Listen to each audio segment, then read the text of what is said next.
Dear students, आज हम लोग डिफरेंट टाइप ऑफ बजट्स के बारे में बात करेंगे। बहुत ही इंपॉर्टेंट क्वेश्चन है आप लोगों के लिए, 12th स्टैंडर्ड के बच्चों के लिए भी। ये जो हम लोगों की मैक्रो इकोनॉमिक्स है, बृहत अर्थशास्त्र है, उसका एक बड़ा इंपॉर्टेंट टॉपिक है जो आपको डायग्रामेटिकल भी समझना चाहिए और आपको समझ में आना चाहिए कि डिफरेंट टाइप के बजट होते क्या। अगर हम बात करें और किन परिस्थितियों में ये बजट अपनाए जाते हैं, सबसे पहले हम बात करते हैं घाटे का बजट किसे कहते हैं और घाटे का बजट क्यों अपनाया जाना चाहिए। घाटे का बजट का बहुत सरल शब्दों में अगर हम अर्थ देखें तो उसका अर्थ होता है सरकार के व्यय आय की तुलना में अधिक है। यदि सरकार अपने व्यय, अपनी आय या प्राप्तियों की तुलना में अधिक व्यय करती है तो इसे हम घाटे का बजट कहते हैं। और विश्व के अधिकतर देशों में घाटे के बजट को प्राथमिकता दी जाती है।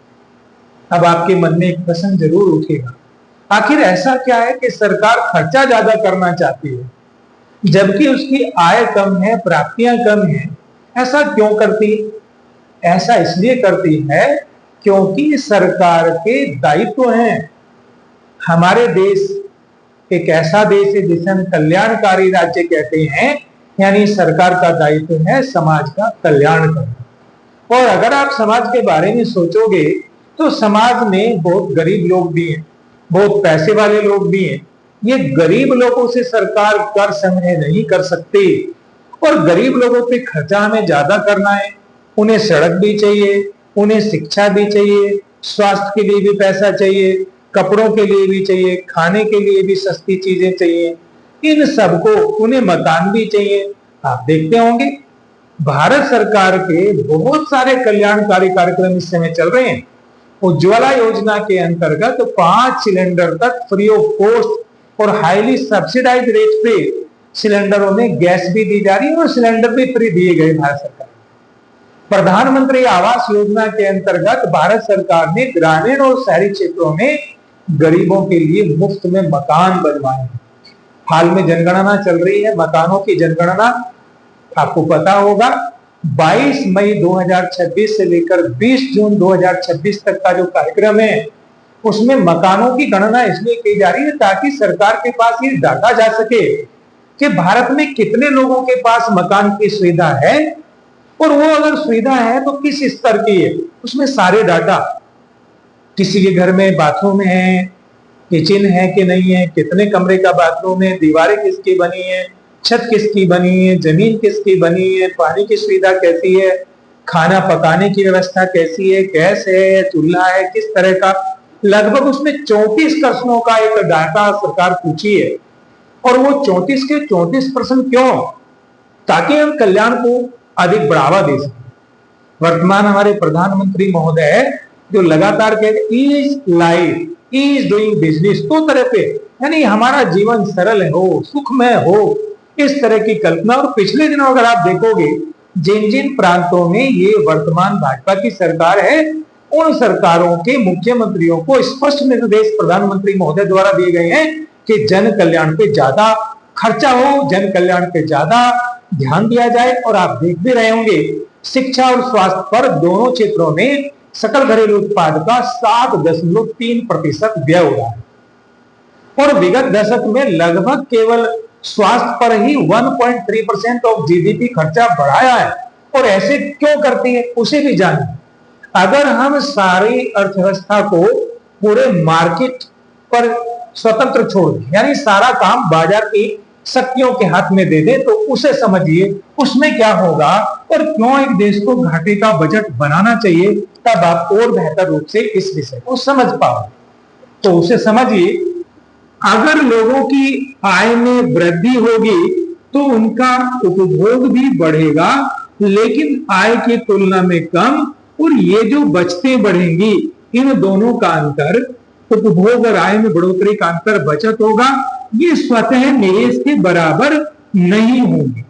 और यदि ये निवेश के बराबर नहीं है और यदि उपभोग भी उतना ही बढ़ रहा, तो अगर आप ये बात देखो कि कुल उपभोग जमा कुल निवेश में जो वृद्धि हुई, यानी समग्र मांग में जो वृद्धि हुई, अगर वो कम है समग्र पूर्ति से, जो समग्र पूर्ति में परिवर्तन हुआ, तो क्या होगा, वस्तुओं की पूर्ति ज्यादा होगी और वस्तुओं की मांग कम होगी और अर्थव्यवस्था में मंदी आ जाएगी।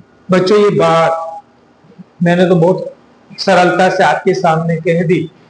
ये वो मनोवैज्ञानिक नियम है, साइकोलॉजिकल लॉ ऑफ कंजम्पशन है, जो तीसा की महामंदी का कारण बना। आज भी महामंदी आ सकती है, लेकिन सरकार की रणनीति के कारण विश्व की अनेक व्यवस्था इस नीति का अनुसरण करती है। और एक बड़ा बढ़िया मैं एग्जाम्पल दूंगा, आपको समझना है। 2000 जो आपका 24, 25 और 25 और 26, अगर हम 25-26 की ग्रोथ रेट देखें तो सकल घरेलू उत्पाद की जो ग्रोथ रेट रही 2025-26 में 7.7% रही। अभी सेंट्रल स्टैटिस्टिकल ऑर्गेनाइजेशन के डाटा आए, और इसका मूल कारण इस बढ़ती हुई मांग का बढ़ना है, और इसे बढ़ाने में सरकार के व्यय ने निवेश बढ़ाया और सरकार की व्यय नीति ने, करों को कम करने की नीति ने उपभोग बढ़ाया, जिसकी वजह से हम ये सुखद परिणाम प्राप्त कर सके। आने वाले दिनों में, हाल ही के वर्षों में विश्व युद्ध जो चल रहे हैं, 2 देशों के, 3 देशों के, और उधर रशिया यूक्रेन का, तो इधर इजराइल और हमास का, और इधर अमेरिका और ईरान का जो बड़ा विवाद चल रहा है, उस पर आज समझौता होने की बात कही जा रही है। लेकिन क्या होगा ऐसी स्थिति में, यदि समग्र मांग कम है तो व्यवस्था में मंदी आएगी। इस मंदी को तोड़ने के लिए जो आपको समझना है, मैं इसी पॉइंट को आज डिस्कस कर रहा हूं, बड़े ध्यान से समझना है और इसमें कोई त्रुटि नहीं होनी चाहिए। सरकार अपने व्यय को बढ़ाकर समग्र मांग बढ़ाती है, आप उसे इस डायग्राम से समझ सकते हैं। सपोज ये समग्र पूर्ति है और ये समग्र मांग। इकोनॉमी में ये रोजगार का स्तर है। अगर ये अंडर एम्प्लॉयमेंट है, यानी पूर्ण रोजगार से कम रोजगार की स्थिति है। अब आप इस समग्र मांग को तो जानते ही हैं, उपभोग प्लस निवेश। और यदि सरकार अपनी ये व्यय बढ़ाकर, मैं इसे डेल्टा ही कहता हूं, ज्यादा बढ़ा देती है आय की तुलना में, तो समग्र मांग हमारी उठकर यहां पे चली जाएगी, यानी ये बराबर होगा C प्लस आई प्लस डेल्टा ई। और इसके कारण अर्थव्यवस्था पूर्ण रोजगार के लक्ष्य पर चली जाएगी, उत्पादन का स्तर बढ़ेगा, रोजगार का स्तर बढ़ेगा। इसीलिए बच्चों, सरकार घाटे की अर्थव्यवस्था अपनाती है, क्यों कि आय की तुलना में व्यय अधिक बढ़ाकर जो लोगों का उपभोग घटता है, निवेश घटता है, उसकी क्षतिपूर्ति की जा सके।